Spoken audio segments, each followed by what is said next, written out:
السلام عليكم. hogaamiyihii weynaa ee Mongolian-ka ee la oran jiray Temujin ama Genghis Khan markuu ku duulay magaalada la yiraahdo Bukhara ee Imaam al-Bukhari alayhi rahmatullah uu ka soo jeedo uu go'doomiyay dhowr sano uu ku guul dareystay magaalada inuu furta ra'yi iyo istiraatiijiyad ayuu la yimid wuxuu yiri haday hub ka dhigaan qof walba hub ka dhiga uu nabad helayo naftiisa loo badbaadinayo kii dadka magaalada jooga ee maqleen in Genghis Khan iyo ciidamadii ku soo duulay ee Mongolian-ka qof walba hub ka dhiga amaan ay siinayaan naftiisa ay u badbaadinayaan dadkii magaalada ku jiray muslimiinta ahaa awal dagaalka iclaamiyay ama iska caabinta ku talagalay isku diyaariyay way kala jabeen qaar baa waxay yiraahdeen anaga Mongolian-ka lama diriri karno awoodeenu kuma aado haddii nafteena amaan ay helayso waa in hubka aan iska dhignaa oo nafteena aan la badbaadnaa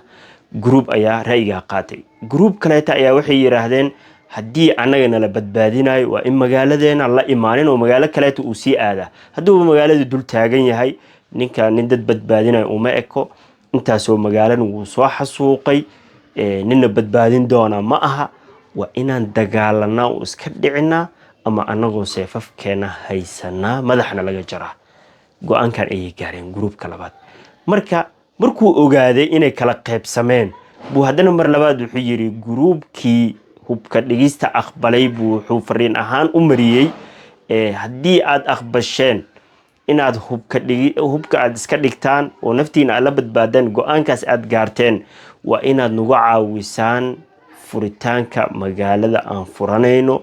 ama maahane waa inaad dagaal aad ku qaadaan qolyaha kaleeto oo aad iska dhicisaan oo magaalada aad furataan magaalada markaad furataan kadib idinkan maamulkeeda idin dhiibi doona damac ayuu geliyay in maamulka uu dhiibi doono sidoo kaleetana wuxuu yiri juhdiga iyo ciidanimadii loo baahnaayo banaanka ay ku guul dareysteen in gudaha ay ka qabtaan uu u xil saaray groupkan dagaal ayaa dhaxmaray qolyihii islaamka ahaa ee magaalada degnaa magaalada Bukhara degnaa dagaal ayaa dhaxmaray qolyihii isma dhiibayna dhahay iyo qolyihii is dhiibay dagaal baa dhaxmaray waxa adkaaday qolyihii gaalada gacanta siinaya ama Mongolian-ka taageeray ayaa guuleystay qolyihii kaleeto awalba dhimashay ku talagaleen waa la laayay waa laga gacan adkaaday kadib waxa dhacday in magaalada albaabadeeda ay furaan Mongolian-kiina ay soo galaan Genghis Khan uu soo galay Genghis Khan waxa ugu horeeyay magaalada Bukhara uu ka qabtay albaabadeeda markii loo furay waxay ahaa in uu hubka dhigis uu ku sameeyay qolyihii asaga caawiyay in ay ku caawiyay in albaabka magaalada la furo qolyahaas uu hubka dhigis ku sameeyay gibigoodna wuxuu yiri madaxyada laga wada jaro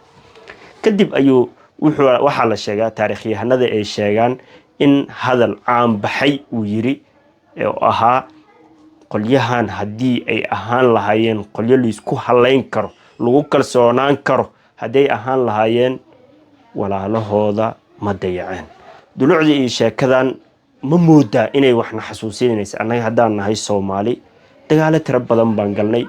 Portugiiska dagaalo la galay Talyaaniga la galay Ingiriiska la galay Ethiopian-ka dagaalo la galnay ma malaysa in mar walbaba cadow uusan wadankeena qabsanaynin ilaa in group anaga naga mid ah la helo mooyee hadeer waxa taagan sida la socotaan xeebaha Ethiopia inay qaadan rabto xeebaha Soomaaliya Ethiopian-ka inay damceen qaadan rabaan Ethiopian-ka intay iska soo duuleen xeebahan iska ma damcin waxa jirto wada ay soo mareen ama qof aan isku dhaqanahay isku luuqadnahay oo Soomaali wada sheegana ayaa naloo soo maray